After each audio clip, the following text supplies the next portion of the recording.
السلام علیکم اسٹوڈنٹس، آج ہم نیا چیپٹر شروع کر رہے ہیں ہوا۔ آج ہم ہوا کے بارے میں پڑھیں گے کہ زندگی کی بقا کے لیے ہوا ایک اہم جزو ہے۔ کوئی جاندار ہوا کے بغیر زندہ نہیں رہ سکتا۔ غذا اور پانی پیے بغیر تو کچھ دن زندہ رہ سکتا ہے، لیکن ہوا کے بغیر چند منٹ بھی زندہ رہنا ناممکن ہے۔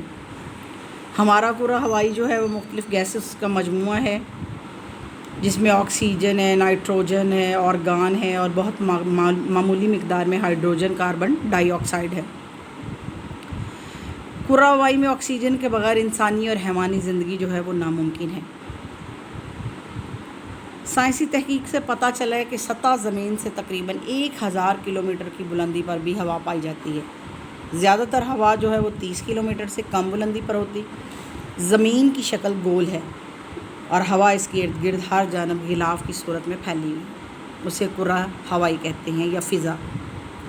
سطح زمین پر ہوا کی موجودگی ایک سمندر کی طرح ہے جس میں ہمارے ارد گرد تمام اشیاء ڈوبی ہوئی ہیں، اس لیے ہوا کی کچھ مقدار راستے میں موجود ہے۔ اس کرہ ہوائی کے مختلف حصوں میں ہر ایک کا درجہ حرارت بھی مختلف ہوتا ہے۔ اب ہم ہوا کی خصوصیات کے بارے میں پڑھیں گے۔ ہوا بے رنگ، بے بو اور بے ذائقہ ہوتی، وزن رکھتی ہے، جس کی وجہ سے ہوا کا دباؤ ہوتا ہے۔ ہوا کے حجم میں تبدیلی واقع ہوتی ہے کیونکہ ہوا جگہ گھیرتی۔ ہوا حرارت سے پھیلتی اور ہلکی ہو کر اوپر کی جانب جاتی اور بھاری ہو کر نیچے کی جانب آتی۔ ہوا خلا میں سما جاتی اور چاروں طرف پھیل جاتی۔ ہوا کے اجزاء کم و بیش یکساں نسبت میں پائے جاتے ہیں۔ سطح سمندر پر، پہاڑوں اور سرسبز علاقوں میں ہوا صاف ہوتی، جو صحت کے لیے بہت فائدہ مند ہے۔ فضا میں ہوا کا دباؤ 760 ملی میٹر مرکری ہوتا ہے۔ ہوا میں نظر نہیں آتی لیکن کرہ ارض کو میلوں تک گھیرے ہوئے۔ ہوا انسان اور حیوانات کے علاوہ سرسبز پودوں کی نشو نما کرنے میں بھی مددگار ثابت ہوتی ہے۔ پہاڑوں اور سرسبز علاقوں میں کیوں ہوا صاف ہوتی ہے؟ کیونکہ درخت جو ہیں وہ آکسیجن خارج کرتے ہیں اور کاربن ڈائی آکسائڈ جو ہے وہ ان کی انہیں ضرورت ہوتی ہے۔ وہ کاربن ڈائی آکسائڈ اپنے اندر جذب کرتے ہیں اور آکسیجن کو خارج کرتے ہیں، اس لیے یہاں ہوا بالکل صاف اور صحت کے لیے بہت اچھی ہوتی ہے۔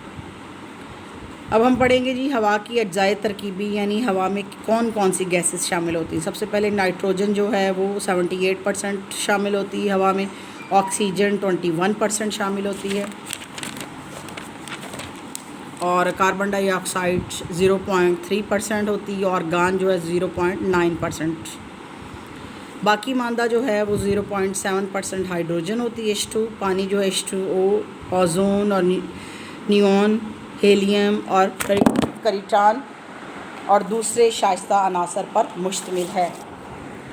کرۂ ارض کے چاروں جانب 50 میل کی بلندی تک ہوا سے گھرا ہوا ہے اور کرۂ ارض سے 100 میل اوپر کی بلندی پر صرف ہائیڈروجن اور ہیلیم گیس ملتی ہے جو زندگی کے لیے مہلک ہے۔ ہاں جی، سب سے پہلے آج ہم پڑھیں گے نائٹروجن۔ یہ گیس بے رنگ، بے بو اور بے ذائقہ ہوتی ہے۔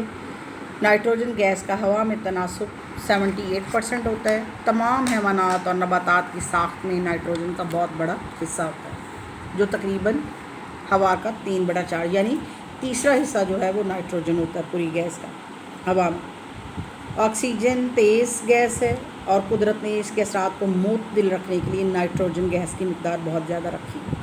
اگر یہ گیس ہوا میں موجود نہ ہو تو چیزیں بڑی تیزی کے ساتھ جلتی رہتی اور جاندار بڑی تیزی کے ساتھ بڑھتے رہتے۔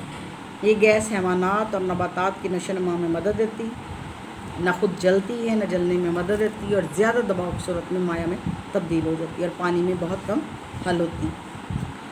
نائٹروجن جو ہے ہوا سے ہلکی ہوتی۔ اب ہے جی آکسیجن، یہ بے رنگ اور بے بو اور بے ذائقہ ہوتی، تقریباً ہوا میں 21% ہوتی۔ جانداروں کے زندہ رہنے کے لیے یہ گیس بہت ضروری ہے۔ ایک تندرست بالغ آدمی کو 24 گھنٹوں میں تقریباً 7 پاؤنڈ آکسیجن درکار ہوتی ہے۔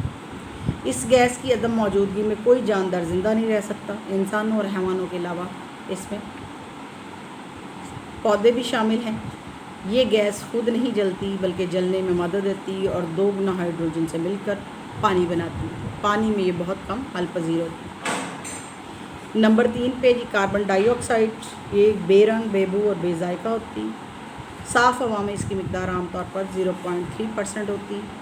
یہ گیس ہوا سے بھاری ہوتی، نہ خود جلتی ہے نہ جلنے میں مدد دیتی۔ اگر اسے چھونے کے پانی سے گزارا جائے تو پانی کا رنگ دودھیا ہو جاتا ہے اور یہ پانی میں آسانی کے ساتھ حل ہو جاتی ہے اور سوڈا واٹر کی بوتلوں میں بھری جاتی ہے۔ اور یہ دیکھیں کہ یہ جو ہم کولڈ ڈرنکس پیتے ہیں اس میں کاربن ڈائی آکسائڈ استعمال کی جاتی اور یہ کتنی نقصان دہ ہے۔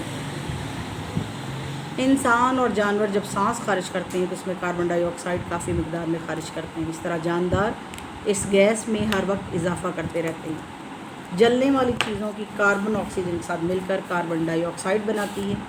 چراغ اور آگ جلانے سے اور حیوانی نباتاتی مادوں کے گلنے سڑنے سے بھی کاربن ڈائی آکسائڈ پیدا ہوتا ہے، لیکن درخت اور پودے سورج کی روشنی میں اس گیس کو جذب کرتے رہتے ہیں اور آکسیجن خارج کرتے ہیں، اس لیے کاربن ڈائی آکسائڈ کا ہر وقت پیدا ہونے کے باوجود بھی تناسب بڑھ نہیں پاتا۔ اوزون فضا میں برقی رواں سے آکسیجن اوزون میں تبدیل ہو جاتی ہے۔ اس کے علاوہ جس جگہ پانی کثیر مقدار میں آبی بخارات میں تبدیل ہوتا ہے اور وہاں بھی یہ گیسیں پیدا ہوتی ہیں۔ اس لحاظ سے ساحل سمندر کے قریب پہاڑوں کے چوٹیوں پر جہاں ہوا ہلکی ہوتی وہاں پر اوزون پائی جاتی ہے۔ یہ گیس انتہائی مفید ہوتی ہے کیونکہ یہ حیوانی کثافتوں کو جلا کر بے ضرر بنا دیتی، اس لیے گنجان علاقوں اور آلودہ جگہوں پر یہ گیس نہیں ہوتی۔ آبی بخارات عام طور پر ہوا میں آبی بخارات کا تناسب 1% سے لے کر 1.5% تک ہوتا ہے۔ اس کا انحصار سورج کی گرمی پر ہوتا ہے، کیونکہ سورج کی گرمی سے پانی آبی بخارات میں تبدیل ہوتا رہتا ہے۔ انسانوں اور جانوروں کے عمل تنفس کے ذریعے بھی بخارات ہوا میں شامل ہوتے رہتے ہیں۔ کھانا وغیرہ پکانے اور بارش کی وجہ سے بھی آبی بخارات ہوا میں شامل ہوتے رہتے ہیں۔ یہ عام طور پر 24 گھنٹوں میں 20 اونس پانی پسینہ کی صورت میں بخارات بن کر اڑتا ہے اور 10 اونس پانی پھیپھڑوں سے عمل تنفس کے ذریعے خارج ہوتا ہے۔ گرمی کی شدت یا کمی کی وجہ سے اس میں کمی بیشی ہوتی رہتی ہے۔